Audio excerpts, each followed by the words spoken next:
How to make a featured product slider in Shopify. Hey everyone, welcome back to my YouTube channel. In this video, I'll show you exactly how to do so. So first, we're just going to log into our Shopify admin, go to products and go to collections. Now we're just going to go ahead and create a new collection and make sure we name it something that we recognize. So I'm just going to do all products, for example, and we're just going to go ahead and add the featured products that we want. So I'm just going to add all of them and click on add. Next up, I'm just going to go ahead and click on save. You can feel free to add an image to it. I don't really need to. And we're just going to go ahead and go to online store and click on edit theme.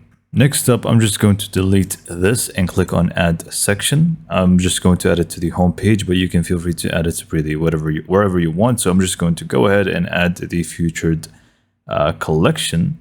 So it's going to be right down here, and we want it to be, let's just select the carousel one. This is the one that we want, which is going to be the one that's, as a slider.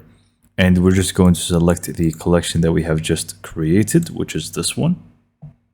And now basically we're just going to be able to, as you can see, allowed to slide between the different products that we added to that collection.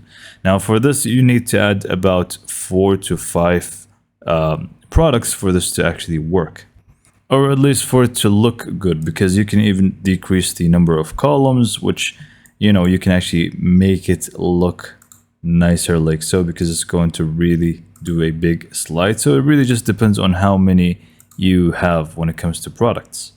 And you can feel free to play around with other things like horizontal gap between the different products. In here, you can feel free to adjust that, and also the different icons here. For example, the arrows, if you want to change those, you can feel free to do so.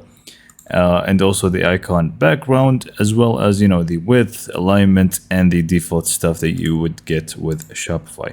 For example, if you want to change the scheme for it. And yeah, this is pretty much it. It should be available on almost any new theme that you have, and it should work flawlessly, as you can see.